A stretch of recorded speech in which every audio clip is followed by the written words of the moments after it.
Hey, what's going on, everybody? It's episode 2 of Cos-Talk. Mike from Valor Props here, and today we have a very special guest. We actually have Zander from Zprops. How's it going, Zander? What is up, Mike? How's it going? Doing good Not, here. not too bad. So what's new and exciting with you? Honestly, not much. Right now, I'm kind of tied down with Etsy orders, and I'd like to get on this new prop bandwagon, but time is time. So, That's one thing. Etsy can be a blessing and a curse, apparently. Depends on what you have on it, I find. I held off for quite a little while. I had a couple little things I was working on. I recently put some on, and almost every other day I get a small order here and there. So, I mean, it's cool. It's different. It gets your stuff out there, especially if you're not willing to have a storefront on your website necessarily, or it adds to it because Etsy is kind of like a social media. I find like it's set up very similarly. Um, you have a storefront on your website too, though, eh? yes, I do. I actually just kind of updated it, and it's still not perfect, but it's very slow compared to my Etsy, and which is understandable. I'm not pumping out a bunch of new content on the website and kind of getting people on there because I know Etsy does a lot of advertising for you, which is part of your fees and all that. So when you type in something in Google, it's going to be like one of the first ads you see if it's cosplay related is an Etsy pop-up. So that's Yeah. that's kind of the plus of using Etsy. Yeah, your website is zprops.net, right? Correct. Yeah. So if you guys want to go check out any of Xander's cool stuff over there, he's got some model kits of some of the jump ships. He's got hand cannons. He's got some really cool, even Terran stuff. The little SCVs. That's actually one of my favorite little kits that you had in the last little while. Those are actually really fun. I actually kind of might end up getting one of those off you in the next little while. Put on my shelf back there. I just recently moved into a new space.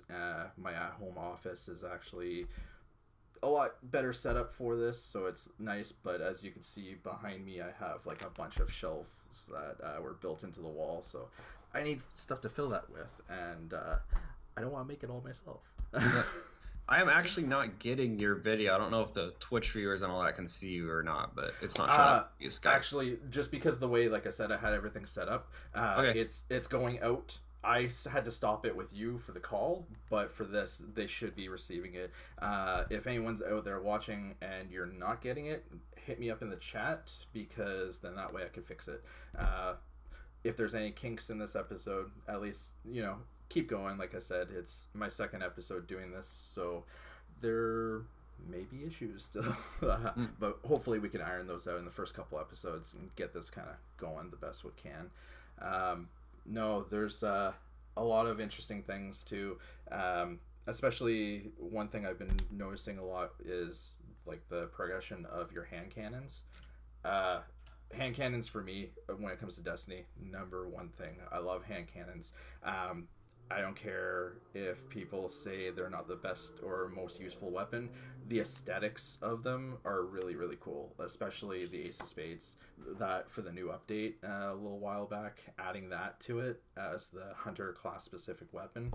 Oh, loved it. Yeah, they're pretty cool. Like I personally I like the hand cannons and I like the early year one pulse rifles, but they were so bad in game that just no one cared.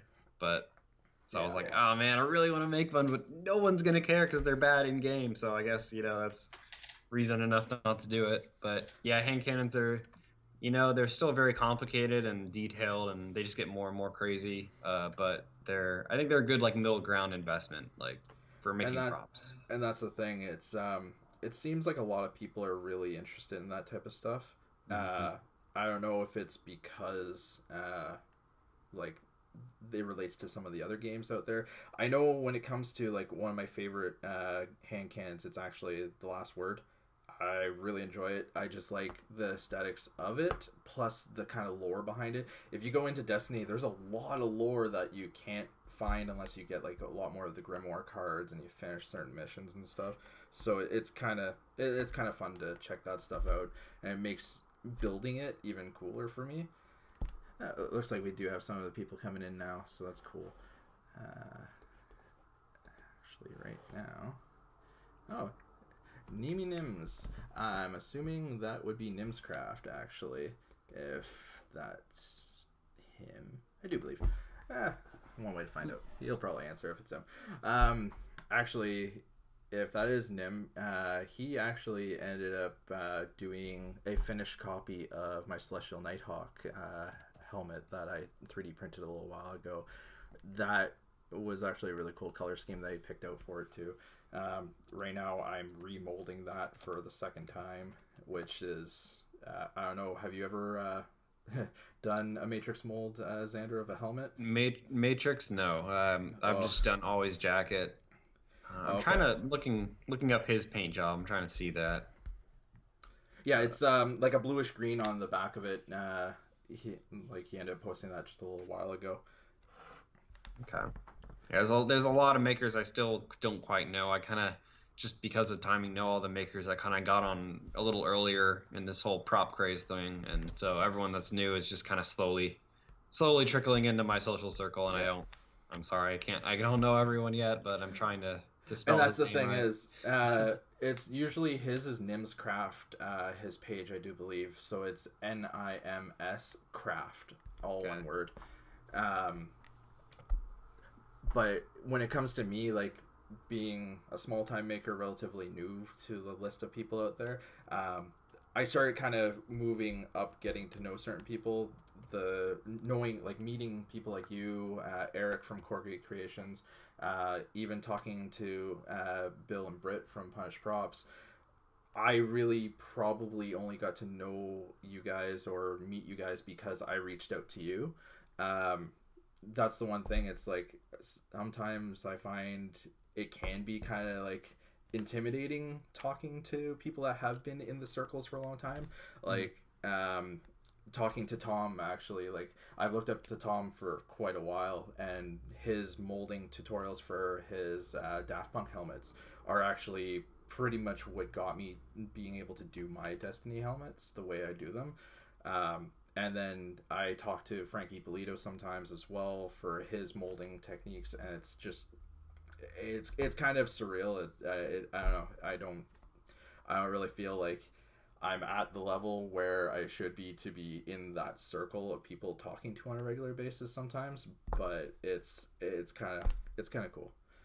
I think most people are pretty open about it. It's just, people like, Harrison and this and that they're just really swamped with time, and there's a million people that want to talk to them, and it comes down to time. Yeah. It's not like a whole like, oh, we're this exclusive social club and this and that. Exactly. It's just, and that's people the are thing busy. is, that's why I tried to like not really think about it like that. It's like, it's not the gods of prop making out there. They're normal people too. It's just people are busy, and that's the thing. I have some people messaging me, and they'll message me a couple times because I don't get back to them. I'm busy doing stuff. We don't just prop make 24/7 either, and that's one thing that's really, I don't know, a lot of people don't understand the amount of time that goes into some of these things. Your Phaeton ships, how long does that take you to make the first model from scratch? Oh God, like a full week, like a solid week, full time. It was, yeah. I did and that that's the like thing. 3-4 times. It's something this small, right? Like it's not very big, but how much detail do you put into that? Like, I know over on your website you actually do building blogs, and I've gone through some of them, and the detail that you get, and comparing it to a coin, like that's I would not be sitting there with my eyes straight by the end of the week. I would very much be cross-eyed after a while. I haven't done miniature work in about 3 years, and the last miniatures work I had was painting miniatures, let alone building them and designing them from scratch. Some people have it, some people don't. Clearly you have it. I would probably crush it in my hand after 3 days. But I'm a little clumsy as well, so that doesn't help. It's its own little skill set, but I mean, I'm doing mostly things that are mechanical and linear, which is kind of what I do anyway, so it's not like a huge jump. But if I was doing like little like organic figures and miniatures, I'm sure I would just be just as terrible as anyone else out there. It's just applying your stuff to other stuff and just kind of baby steps, one thing to another. So I find too, you never stop learning. You really never stop learning. You could think you have a technique down pat, and then someone else comes along and just suggests something. You're like, really? Why mm, never I think about that? I mean, one thing that, like you said, like a lot of the builders are super busy if they're really well known, but a lot of people do come out with books. Like Bill just came out with his new Foamsmith book, for weapons. Then you have Harrison's got his painting book, which I have on several electronic devices, just because the techniques that he offers in there. Those knowledge wells are there, and honestly, it's worth every penny. Sometimes investing $5 to $7 into an ebook of someone's knowledge, like it's it's well worth it. That's one thing too, is a lot of people don't realize that these people have failed a lot of times compared to what you see as a success. I have a table of scrap next to me right now of prints and other things that I just wasn't happy with, so I had to redo them. On average, like, what do you say? What do you say was probably actually your biggest mess up that you have, like a good mess up story? mess up story. I've never had something where I just had to just like completely toss it and start from scratch, but there are things like I think my sentry gun is probably my most unsatisfying thing that I've made, because it's like back when I was starting, it wasn't like, oh man, I'm just gonna scrap it. It was just like, I'm just gonna keep going and get it done. So I have something and I have Yeah. something to show, and the next one will be better, fine. But I just really just it was the proportions of that thing. It still looks okay from certain angles and certain lighting and this and that. You know, um, and a few beers. But it's Those red stripes are always a help with yeah, cosplay, eh? seriously. But yeah, I think that was probably the big one for me. And now it's just like after those first couple of builds, I just really lashed down to like being very careful about my scaling and all that stuff, scale and detail, and really thinking about the project like 2 or 3 days in advance and just kind of going through it in my head whenever I had a minute. And that kind of avoided most of the mistakes. But I also spend a lot of time on this stuff. Like I'm a lot slower than most people because I'm pretty anal about a lot of stuff. So I haven't had like a thing that I just destroyed, or the paint like ruined, or the silicone didn't cure or something. I just been lucky or slow or something, a mix of those things. So Well, crossing my sometimes, fingers, we'll see. yeah, sometimes taking that little bit extra time will prevent a lot of those. Yeah. Um, I a little while ago did some medallions for some friends in town and stuff like that. What I ended up doing was I rushed the one part of it. So what I ended up doing was it was a part of a 3D print that we had XTC'd, but I guess the XTC kind of sunk into the recesses a little bit. You couldn't notice it Mm, until I molded it, and then once I molded it, the way that the recesses, they were supposed to be perfectly square, they had that little bit of a curve to them, and I wasn't happy with it, so I ended up scrapping the mold. I ended up cutting it up into registration keys for later for other uh, things. So I have like a little bin now full of registration keys. So if I ever need them for a jacket mold or anything like that, I could just throw them in, and they're not a total waste. But that's something in the last couple months that I did that I wasn't really too happy with, having to redo the mold for that. But at least it was just a little dump mold, so it wasn't something super huge. mhm. I've Probably the worst thing I've done was the first time I had actually set up a 3D printed helmet. The scale was slightly too small for the average person's head to go through. The ear area, it was too narrow, so the head area wasn't really good. And that's the one thing too, looking at it when it comes to proportions on a video game character, they're not designed obviously the same as the typical human, so the head size could be smaller, it could be bigger. It doesn't matter, it doesn't need to make sense, it just needs Mm. to be there.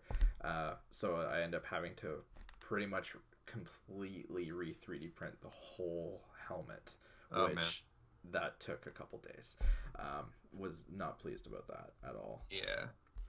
Now that being said about your turret, are you going to redo it, or like do you think if you're going to redo it, or are you just going to kind of improve as you go on it?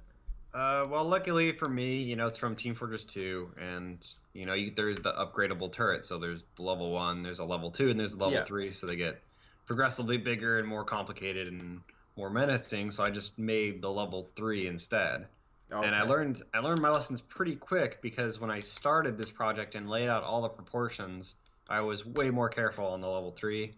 And I started it, I think, a few weeks after I finished my first one. And it sat forever, and then I just recently finished it for a convention. So it literally sat for about 7 years. Okay. But because I spent that extra time just like, making it this one better, it turned out pretty well, I think. Yeah. But yeah, I mean, kind of like going back and remaking things. I've only done that once. And that was, it was kind of a cool learning experience, but I'd probably never do it again. For the most part, I find that if you're not happy with something and you're already really invested in it, just finish it, and maybe something good will come out of it, and just put your efforts somewhere else. And I think that's probably been a big help. Okay. But yeah, I don't know if you ever saw the level 3, but let me see if I I saw can. pictures of it just a It's little while ago, I think. it's Oh yeah. over. It's in my living room over there. That's awesome. This is a pretty big living room, so it looks kind of small, but it's about 5 feet and change. Oh wow. Yeah, it's big. Yeah, So, you have some of your Team Fortress stuff over on your Facebook. I see too. But right now you're working on. It looks like you actually have some tracer guns going on. Those are done now, right? You're about to mold not those, or quite. I was like, I had a commission I wanted to get done and send out, and something else, and then Bill ended up coming over, so I didn't actually finish it. But this is it here. So there's still like some fasteners. There's a couple holes I need to drill in this grommet here. little fiddly Um, bits and stuff like yeah, that. there's like some insignia, and there's this little like kind of beveled like detail thing I'm just all gonna do in styrene back here, Okay. and some little pins that go here and there, and a little kind of butt cheek piece, and Yeah. something else I can't remember. But yeah, most of it is done. I actually only simplified. There's like this round here, and then there's actually another recessed round under it, but you can barely see it in the game model, so I kind of cheated that. But other than that, it's like nearly 100% accurate. Nice. And this thing's Now, fat. it looks like you're planning on actually making it light up, eh? Or is that Yeah, just so this is nice? obviously, this will get cast, and then Yeah. it's the simple way. I did this for my M29 and scissor as well. It just has a big hole in the middle of it, but that makes it easy. You can just go to like Target or whatever and get like an LED photon if you don't want to wire it or something. You just throw it in there and turn it on, and then you can just seat these You're covers pretty on it. much you're pretty much good to go after that. Screw it. So yeah, that was a pretty quick build. It was only about 3 days to do that, and Okay. you That's know, not, yeah, because I saw the progress that you had on it from a couple days ago. I think like on like the 6th or 7th, where you actually had the MDF blocked out and everything. It looked like for the main body part underneath where it lights up. Now, when it comes to something like that, you said that you were working with styrene for that. You work a lot with styrene, eh? yeah. Like when it comes to your model kits and everything like that. Is there a specific reason why, or is it just because it's readily available and it's really easy to work with for the most part? Well, it's kind of the same reasons I work with MDF. It's soft. It's readily available. You can easily put a bevel on it with an X-Acto knife if you need to. Yeah. It's flat. In the case of styrene, you don't even need to seal it, of course, and you can use it as like a surfacing kind of thing. So Okay. for like the sentry guns, I just made the frame of the thing, and then I just skinned it in styrene. It's like, how many materials can you do that are hard materials that are sealed that will do that with like almost perfect precision? Exactly. Everything else you'd have to really heat up and do this, and you'd have like contortions and whatever. But styrene's just kind of, as long as you know the right thickness, like you're good to go. And I think it's just really versatile. It's it's really easy to work with, and it seals and paints. So Yeah, you could go to Home Depot and pick it up really easily, or like arts and craft stores. mhm.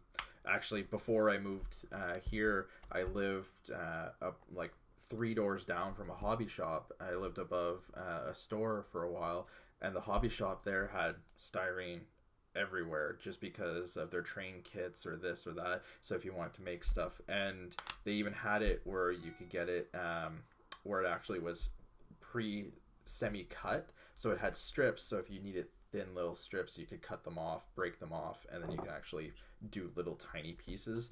I know doing long thin strips of styrene can be a little bit annoying if you're doing it with a little blade and stuff. um, Yeah. my thumbs will thank me for those little strips sometimes. uh, the X-Acto knives aren't the funnest things to get to a thumb. I know that firsthand. Yeah. Also, when you're cutting those little strips of styrene, when you reach like a certain thickness, like about, I don't know, like 4 millimeter strip or below, it starts bending on its own. You Yeah, probably notice, and then you gotta sit there and bend it back, and it just goes like this, and it's just like nope, nope, yeah, it you're just doesn't like want to listen. screw it. I'm just gonna Yeah, buy a little $3 baggie that comes with like 5 of these, and I can yeah. just, Um, whatever. I had it up here. I think I brought it back downstairs. It's mine came in like a strip like this big, but then it was like in like 3 or 4 millimeter thickness, like the width of it all the way up the width, so you could actually just cut really quickly, and it just made the life so much nicer. Hmm. But you pay a premium for stuff like that, where sometimes you could just, I don't know, just put it on a little blade and you're good to go.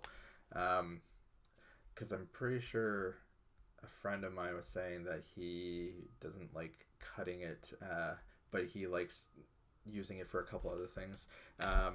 He actually ended up making like a little jig where he took copper pipe, I think he said, and he actually beveled the end of it, and he would hammer it out just to make like little discs. I don't know why he did it that way. It seemed more complicated than it was needed Hmm. to be. But the discs that he ended up getting out of it were like perfect. He ended up using them for those old like hippie circle like chandelier kind of things that you hang on like the walls, where it's like strings of beads, but instead of beads, it's got like little discs and little circles and rings. Um, Okay. it was just like a decorative thing he started designing like a year or two ago. It was similar to something like at IKEA that you just buy for like $7 and put it on the wall. But he was making it out of styrene because it was lightweight for what he was needing and just super Hmm. quick and easy. Um, but yeah, no, styrene is a godsend when it comes to that. Like you said, readily available, relatively cheap material that's lightweight, and there's no point sitting there bulking it out with a bunch of other stuff. One thing I actually want to try to get kind of going in the next little while is I do have a couple Pepakura projects that I have put aside because they're personal projects. I just haven't had time to kind of put like effort into them right now, but I have a library of things building up because more and more games keep coming out that I want to build things from. So these uh, are not from Destiny. These are other no, stuff. there's a couple things from like Battleborn, Overwatch, and stuff Mm. like that as well. I have started playing with the Overwatch stuff already. I'm looking at the idea. I was planning on hopefully by the fall finishing my Reaper costume, but what I want to do is they released the variant skins in the last little bit. Have you Oh yeah, seen? yeah. Have you? The Origins edition. Yeah. Not just the Origins edition, but the other ones. Like for Reaper, they had El Huh. Blanco and the Mariachi ones. I actually really like the El Blanco and the Mariachi skin variants. Huh. So I'm thinking of actually doing those. They're This is really hilarious. I cool. have not seen this. Yeah, they're really cool. Actually, I'll see if I could pull it up for you guys at Yeah. home watching. Reaper El Blanco. Yeah, it's actually pretty cool. Studio. So, for those of you guys at home, this is actually El Blanco Reaper. There's a couple of different variations of it. There's the mariachi one and there's El Blanco. The mariachi one seems to be just more kind of gray, and it's a little darker, where the El Blanco is like all light white and tan and stuff like that. So it's kind of cool, but the guns are completely different and the mask is completely different. That's one thing I thought was actually really cool about it, was the mask was more like actual skull. It had the teeth to it and everything too. Mm-hmm. Plus, I don't know, it's one of those things where it's like I wouldn't mind making, like, out of styrene, the guitar. The guitar on his back is actually pretty cool. It's painted up like a sugar skull and everything, so it's actually really cool. Oh, it looks like we got a couple more people in the chat now. Hey there, Frozen Rogue. How's it going? Yeah, no. Are there any, like, kind of dream cosplays on your list, or kind of anything new coming out that you want to make for a personal project? Right now, I'm trying to stay realistic. I know it's weird for a prop maker to say that. It's hard for a prop maker to say that. Yeah. I mean, I've got this Gundam costume that I've been cooking for years, and then I'd really like to do a Farah costume, which is nice. Just a newer Gundam costume, really, in my eyes. But yeah, I think beyond that, that's about it. Oh, and like before I die, kind of a thing. Not anytime soon. I'd like to do a Zealot costume from StarCraft. Nice. Because those things are so cool. But yeah, what about you? Right now, like, I have Reaper on the way. I have my Hunter on the way. Like, I'm working on, in between other things, personal projects, but to be honest, there's a couple of them that are out there that are pretty cool. Do you know any of the League of Legends characters or anything like that? Just like the really, like, popular ones. There's one character that I actually really enjoy. His name's Zed. And he's got skins, like, there's a skin variant for certain characters called the Project skins. So it's Project Zed. He's this hulking, massive, robotic looking guy. And that would just be really cool to actually make, actually, especially with his blades, because I would actually make them out of, like, acrylic or something tinted and have them glow. Mm-hmm. So that way you get the effect out of it. But it's something I really want to do. I actually have two friends right now that I'm helping both of them do crossplays. Like, they're actually going to be doing gender bend versions. Both of them are actually going to be doing gender bends.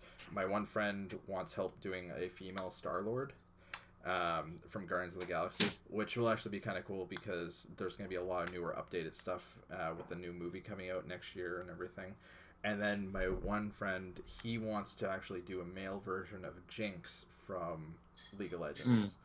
And the only reason why I'm really excited about that is because Jinx, as a character, doesn't really interest me too much, but Fishbones, the rocket launcher, that's where I'm at. But of course. We put a little twist on it, though. We did see kind of a cool concept art that somebody did online, where they did a Harley Quinn version of Jinx, but like the Suicide Squad type Harley Quinn. Mm-hmm. So what I figured and I started designing was doing Fishbones to look like New 52 Joker with the face, so that way it's actually got this Joker's face on top and the hair kicking back, so when he opens his mouth, I thought that'd be kind of a fun little play on it. I hadn't seen anything like that to kind of go with the Harley Quinn Jinx. So if we do that, I think that'd be something that'd be really fun and I could really get into, especially since Joker, Batman villain #1 for me right there. Right. It's been like that since I was a kid. Mark Hamill and voice acting, everything. Just, there's a lot of Mark Hamill in the world right now, especially with Star Wars and some of the older Joker stuff that he revoiced and stuff like that. It's just, so much goodness right now. Yeah. Speaking of Star Wars, when Bill came over, he brought some molds. It was totally unexpected, but I thought I recognized the mold. I thought I recognized the mold because when I saw the video that Eric had uploaded, I was like, "Isn't that a Ray Blast?" And then all of a sudden, I saw Bill, and I was like, "Yep, that was the Ray Blaster molds." Yeah, you were casting this back piece here, this grommet that goes around the trigger Warlock. the back plate, like kind of, yeah. Yep. Speaking So here of, it is, that terrible primer we were talking about earlier. That literally I can just scratch it off with my fingernail. It's just yeah, terrible. it's looking a little rough, like, Yep. and that's the thing. Making me sad. Almost not wanting to paint it anymore. Oh, Nimi wants me to do a warlock instead of my hunter. I don't know, man. I haven't even played as a warlock yet. That's the problem. I've been holding it off because I'm the type of person that unless I've completed a game 100% and got everything in it, I don't like going back unless it's something like where it gives you a bonus. And I find playing the same missions over and over with different characters and not having the new abilities kind of bugs me. So it's always hard for me to start a new character in Destiny. So I started playing as my Titan again recently, just because I wanted to cheeseball it online, and a lot of people have been complaining. I understand why. I ranked up pretty quickly using the cheapest techniques possible with the Titan, and it was just solely so I can level up. But whatever. But speaking of Eric's video, I hear noise in the background. I'm assuming that's actually Eric making a bunch of Oh no, noise. that's my house. Wait, hold on. Let me Okay. deal with that. Hold on.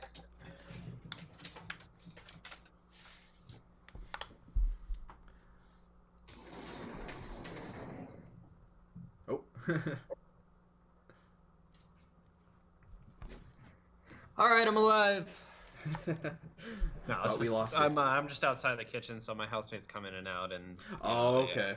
Yeah. their phones on or whatever. It's pretty normal, but I don't really have like a good photo room in this house except from here. There's some light, so Yeah, that's the thing. The lighting in here for me is actually kind of terrible. I actually, for some reason, I forgot to turn my ceiling light on. I have a lamp up on the top of this desk right here, and I have 2 computer monitors set up. Well, 2 computers actually set up. So what I'm doing right now is I'm lighting myself with the big monitor being on. And that's kind of... I noticed it was really yellow in here, so I tried to neutralize it. But that's the whole photographer kind of thing kicking in. That's one thing I need to set up soon. You were saying about the whole you need to get a new camera and everything. I need to actually set up a spot to start shooting some of my things.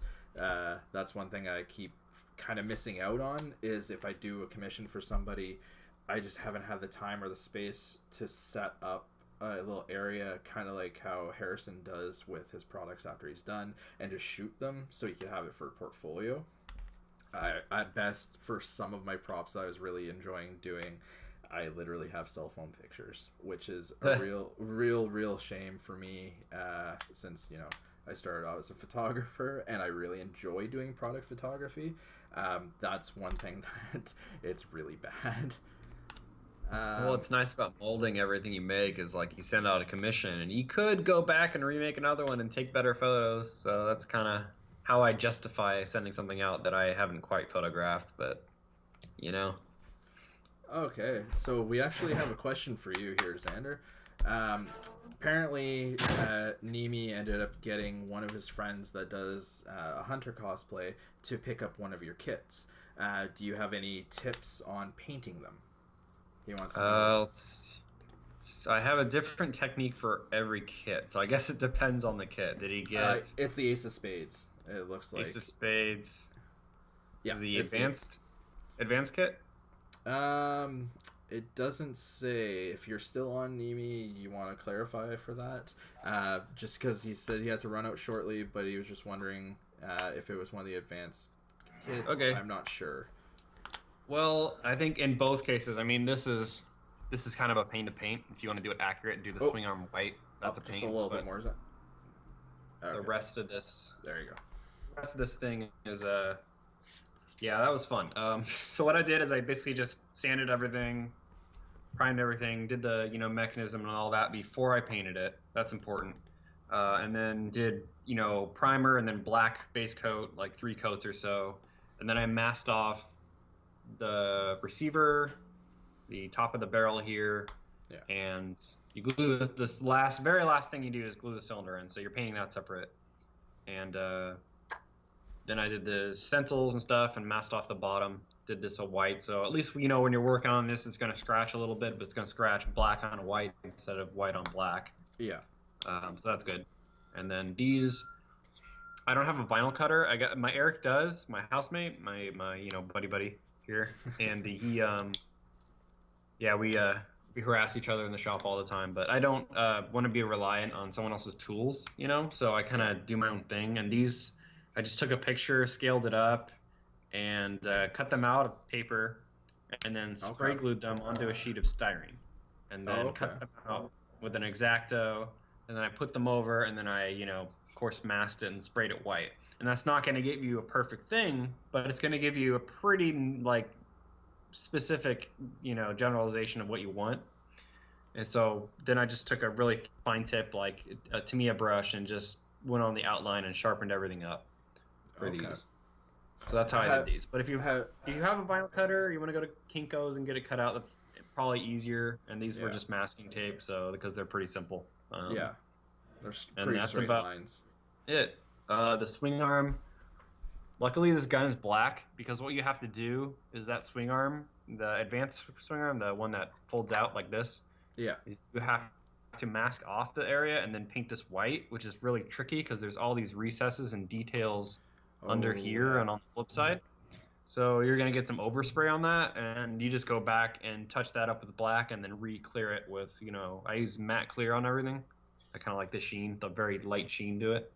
And that kind of blends it in, so because it's black. Whereas like the Fatebringer, it's like if you screw something up or you get overspray, getting this color match is like impossible. So luckily the Ace of Spades is way more forgiving than painting something like this. But yeah, that's basically pretty much how I did it. I hope that's specific enough for you. Yeah. Have you ever tried using contact paper and actually kind of tracing through the design and then cutting it out onto the contact paper before?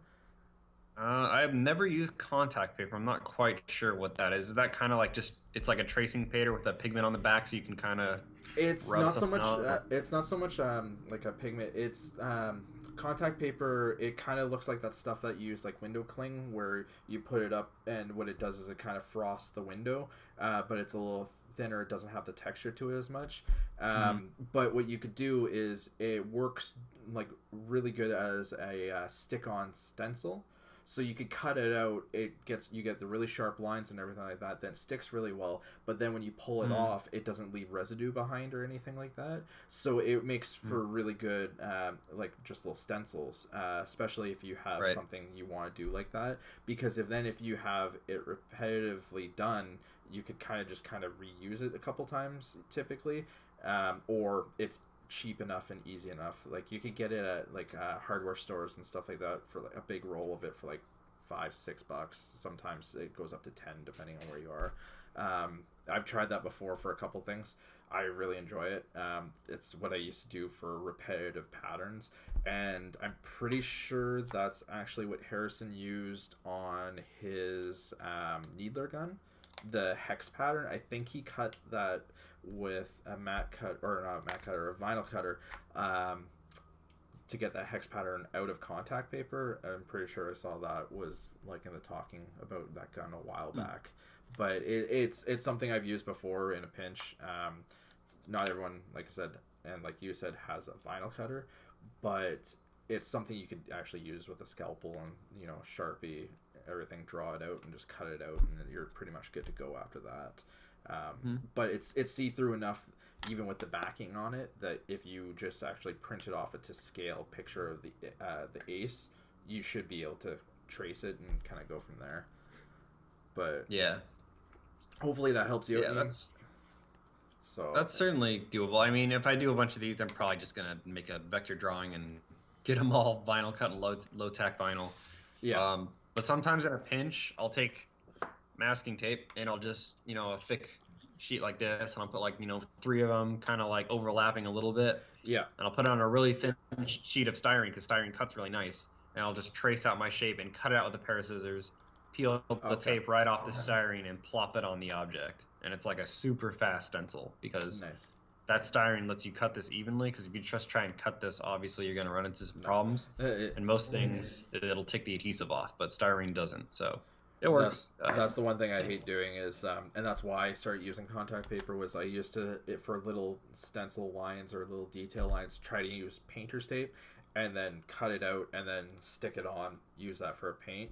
But for me, it just was being a nightmare. And then I saw contact paper and saw that as a suggestion, tried it, loved it. I actually just ordered some more yesterday with some of my other tapes. Had to do a reload on a bunch of things, and then end up getting some of my metal paints as well. I'm running out of silver because I keep doing a lot of metal lately. That's one thing. What you said that you were doing a lot of Etsy orders and that lately. What do you think has been taking up the most of your time though? Like these guys, for some reason, I just got like a flood of Fatebringer orders in the past like few weeks. So I did, I think I gotten 3 orders, like 1 a week, like lately. And these are not cheap because the paint's not easy on these. No. It's actually my most expensive kit currently in the store. Okay. And then I got 1 finished Ace of Spades commission that I just wrapped up, and I gotta ship this one out and photo shoot it. But that's, it's cool, it's fun. I finally have a bunch of more show pieces, and I can take photos of them all together because normally I can't. But it's keeping me away from Overwatch stuff. It's keeping me away from my personal projects, and yeah. So it's. And that's the thing. Overwatch comes out soon. Yeah. I mean, I have a lot of time in Team Fortress 2, so I have a feeling I'm going to be pretty invested in Overwatch. I'm actually not a huge gamer, but with the exception of Team Fortress 2, that's like the only game I play consistently. It's a fun game. Like the mechanics are pretty straightforward. It just a good time. Like I love the heavy. The heavy is just hilarious. I miss actually seeing the character intro videos where they did one for the scout, they did one for heavy, everything.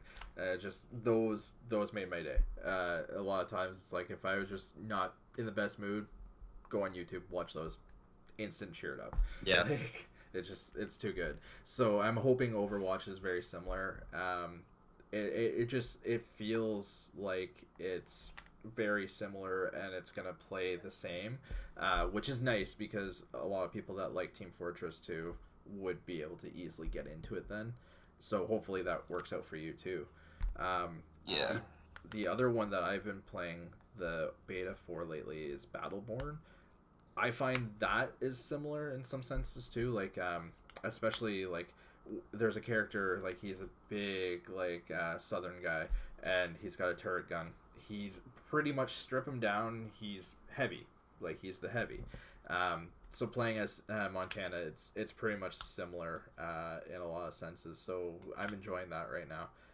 And like I said, there's some cool stuff in there that I want to make, but time is kind of not on my side for that.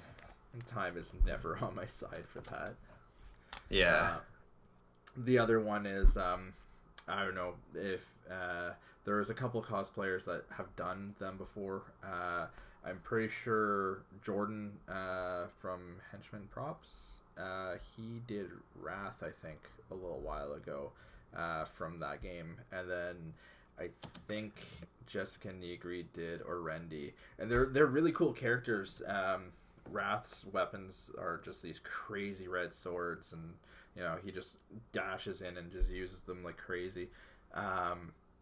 But it's something that it's very similar. I'm excited for Overwatch though more than anything right now. I've had my pre-order on that for a little while, a little while to say the least. I haven't been excited for a game coming out in the last little while, except there is a game that came out recently that I am starting to work on a secret cosplay for, hopefully for next year.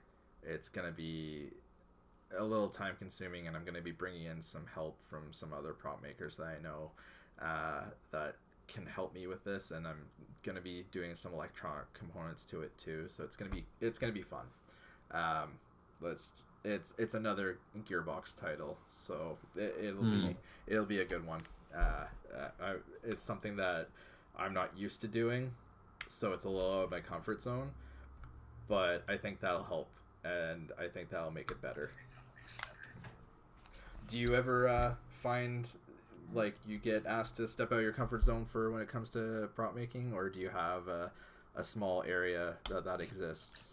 Um, it's for personal stuff. I'd like to do more organic things. I'd like to do things that use more soft materials or leather, or this and that. But the reality is, I'm pretty specialized, and you know, um, it's kind of the story of my whole prop making thing. Is I made a good gun, and then someone says, "Oh, you can make guns, so you can make me another gun." Like people don't really make that. Like they can only make that simple connection for the most Yeah, part. Like they can't really say, "Oh, you're good at this, but you couldn't possibly be good at this. So I'll go to someone else who's good at that." And so yeah, I've been kind of pigeonholed making guns, which is okay. I like guns, and I especially like the mechanisms and sort of the mechanical fun I can have with them. But when you have all these Etsy orders and you're just trying to like get something out but still remain really high quality, you don't really have time to learn new stuff if you're trying to pay rent and you've been pigeonholed. It's like yeah. It makes it hard to I'm kind of expand. yeah, I'm kind of stuck for now, until I can get. If I sold more raw kits versus finished pieces, right? That'd be nice. Yeah, But right now, it's all finished pieces. So raw kits, I could like pay my friends to do, and I could work on yeah. more challenging, weird stuff for me. But I'm stuck. Because So yeah, because as long as you show them how pouring resin, if your molds are done and it's pretty straightforward, like I've seen the take apart, like or the build blog of your Hawkmoon from a while back. The way that you had the kits set up, they're pretty straightforward. Like knowing how to pour resin and everything like that myself, I could probably come in and very easily see how everything lays out, pour it, do it hmm properly, done. And that's the thing. Whereas if it's a completed kit, you want it to be done your way every time, the exact same way. And typically, actually, that's a question for you. Is if you have like three or four of the orders of the same gun, you do like assembly line work, or do you do one order complete send out? Because like I know when it comes to like if I had to make if four or something, I would like to mhm. one step for all four, next step for all four. But I know a couple people I've talked to actually prefer to do it from start to finish for each one, and that I've always wondered like, do you do that or do you assembly line it? If it's the same gun, like it's a bunch of Fate Bringers or something, I definitely assign assembly line that because I'll have the paint out. I'll be, doing all this stuff. It's just like it's Yeah, just faster, and sometimes it kind of sucks for the person who ordered it first versus the person who ordered it last because yeah, they get it a lot quicker. It the seems. first person's obviously waiting for the last one to be made. But yeah, I think almost everyone I know goes assembly lines. I know Eric does too, but I don't really like to do more than three at once. So I'll do three at once, kind of like get that satisfactory feeling that I've completed three orders, and then I'll start three more. Yeah. So Yeah, because Eric actually does typically do that too. I think I remember on Impact Props website they said that they make like three Hawk Moons every month or every time that they do it, and then hmm that's it. So I guess they take the orders. I'm assuming they take the orders and then they just fill all three of them at the same time. Not that it hmm really would take long for those three orders to kind of disappear. I know a couple people, friends of mine, they've asked me, "Can you make one?" Because they wanted one of Eric's and yours, and they can't get it, so they're like, "Mike, can you do this?" I'm like, "I can." In 3 or 4 months, when I'm done everything else I gotta do, but yeah. that's about it. So it's one of those things where it's like just keep waiting for them, and hey, maybe one day you'll get the lottery and you'll get theirs. um, that's really it. Sometimes like I know some people, um, Eric over at Corgi Props, he'd even have his commissions open very long, it seemed like this year, and his open commissions were gone. um, do you ever try doing that where you have open commissions, or are you just kind of pretty much set on the kits that you make right now? I would really like to do actually some commission stuff because it kind of forces me to inch a little bit away from my comfort zone, you know, because I'll just do space guns and spaceships and stuff. Yeah. But the reality is, for some reason, like I'm really like my social media reach and all that doesn't really go to that like sort of versatile jack of all trades types. They just want to see really nicely done like guns and spaceships and mechanical stuff that's just really really detailed. So Yeah. no one really comes to me and says, "Hey, can you make this commission?" I mean, and when they do, it's usually the one or two people a month that get sticker shock from seeing that a gun's going to cost them several $100s to $1,000 or whatever for a small build, and they don't Yeah. understand why, and that's certainly reasonable, but so that's all I kind of get. So I don't have like a big flag on my website or on my page that says, "Hey, like commission Commission. request, just Yeah. deal me." And it's like, I find it's nowadays, now that everyone's jumped on board, it's kind of like more trouble than it's worth right now. Unless you're just known as like Harrison, who's just constantly taking large commission after large commission, and he might not always get the like what he wants. He's got to do like trophy stuff and corporate stuff now to pay the bills, which is understandable, but it's gotten tougher. And Yeah. if it was an even market for everything, yeah, I'd still mix in commissions. Like I'd say 50% of my work would be commissions, but you take what you can get, and people don't want to pay for commissions, but people want to pay for finished pieces. So that's where I'm at, really. Okay. Yeah, no, I've noticed that Harrison seems to be doing more and more business related stuff, which is awesome. Like the trophies that he pumps out, they're really cool. The last one for the league tournament, that was actually really awesome. Some of the stuff that he posted about that kind of made me want to try some of the techniques that he used for the design on the base, the build-up. He just kept using a certain primer that I guess is a thicker primer, and so he masked off the design, and then he just kept adding layers of primer so it built up, and then when he peeled the tape off, it left a actual design sticking out. Which I thought was really cool. I've never actually tried that with the primer like that before, so it makes me want to try it for certain details on hilts of certain swords that I've been making, because then if I could not have to print or sculpt that into something, it makes it obviously a lot faster if I could just build the basic shape and then just do a build up layer of primer or several layers, obviously. And that's one thing. But back to the pigeonholing. I get exactly what you mean, especially the guns wise, because right now 90% of my inquiries and possible commissions have been helmets. I started with a couple helmets as like personal projects to kind of be like, hey guys, look what I could do kind of thing. And because I really enjoyed those 3 helmets, now I have an inventory of helmets that I'm working on over the next little while of I think 11 helmets or 12. And it's kind of one of those things where it's like, I can make other things, guys. Like I can. It relates the same. It's the same skills. It's the same everything. Especially if I'm doing the same processes to build it. Oh God, it sounds like I was talking to my insurance company.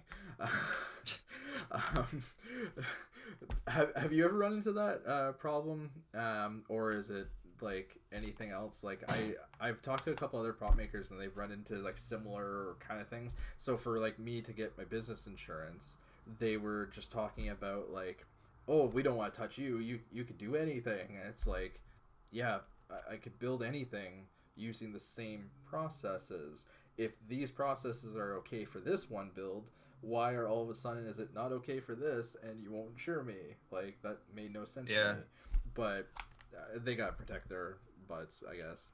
But it's one of those things where it's like, I would love to do space guns. Like I would love to. There's some that I absolutely I would love to make, especially from the new update on Destiny. Some of them are amazing looking. I would love to actually make Vash, like his actual gun from Trigun. I love that gun. Mm-hmm. Like, I've loved that gun since the anime for a long time.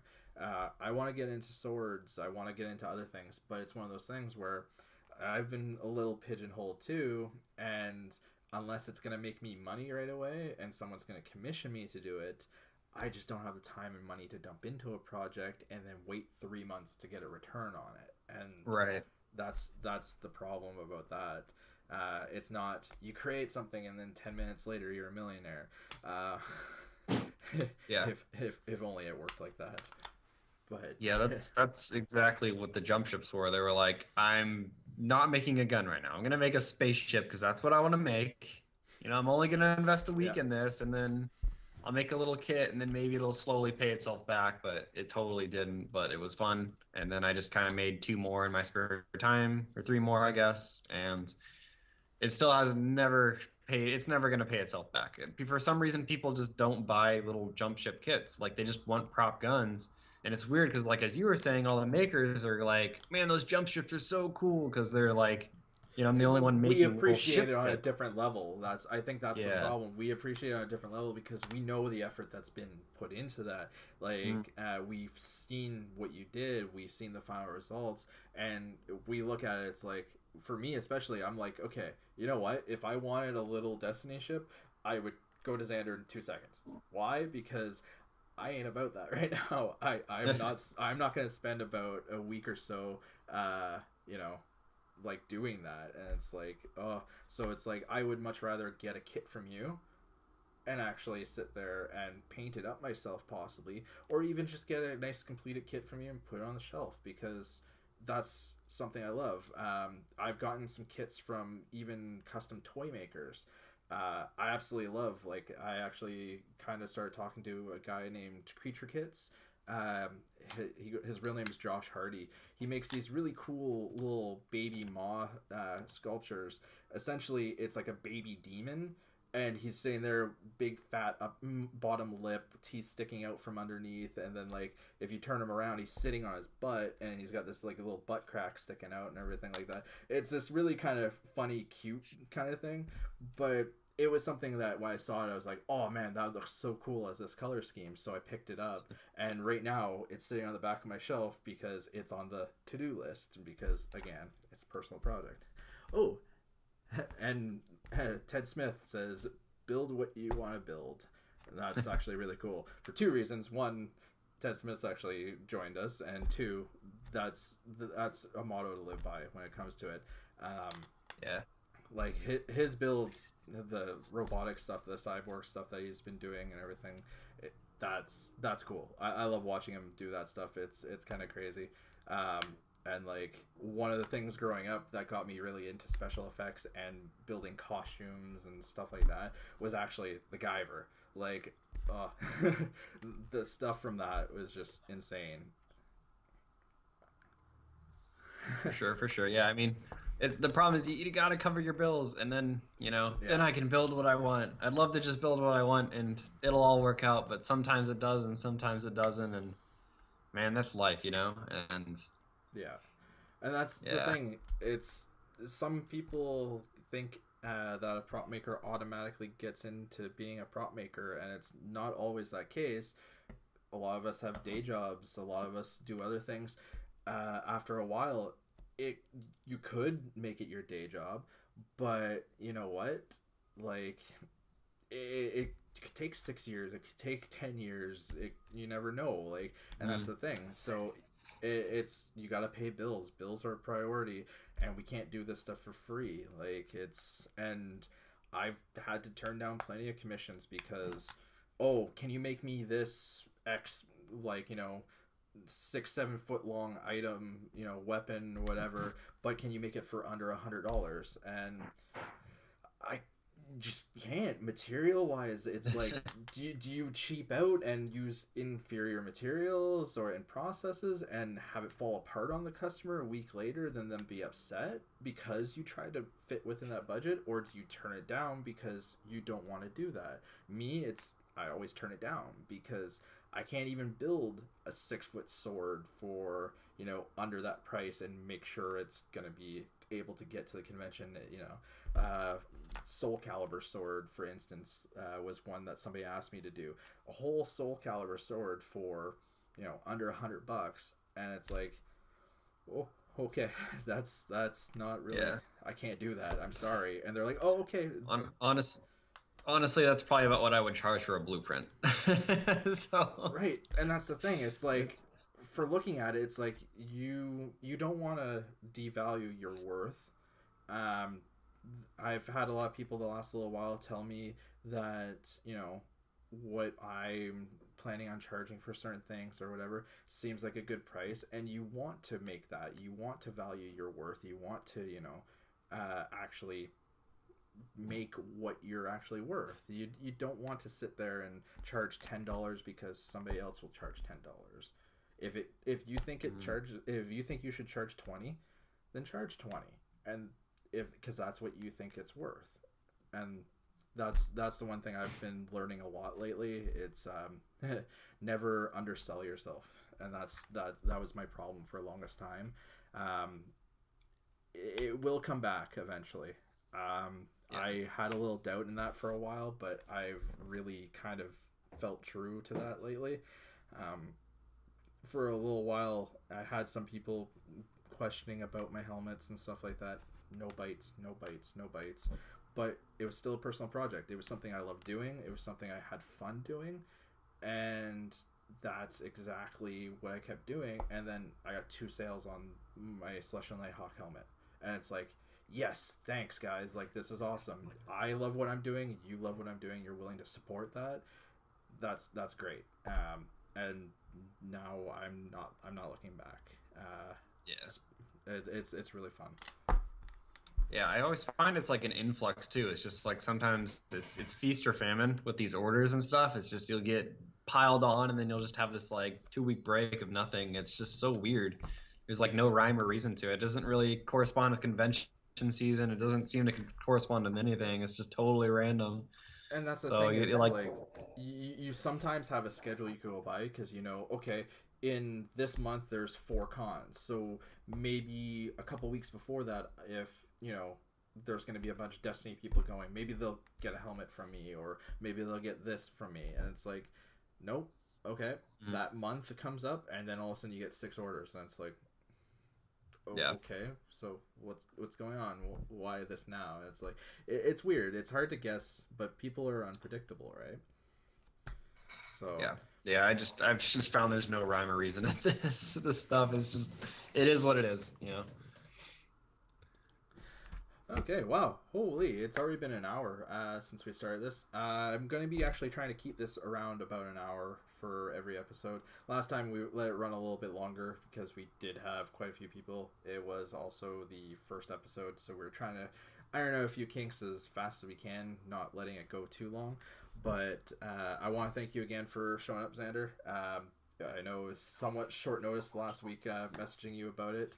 I want to thank everyone showing up today watching. I want to thank Brittany and Ted for showing up in the actual chat. You guys are awesome. I love coming to your guys' stuff. I really love the fact that your guys are coming to my stuff now. And I'm hoping that next week we have a good turnout as well. Next week we actually have Tom from Zander of Zprops coming on. So stay tuned for that. Again, Zander, thank you. Thanks, Mike. Thanks for having me. All right, man. Take care. Bye, guys. You too. See ya, everyone.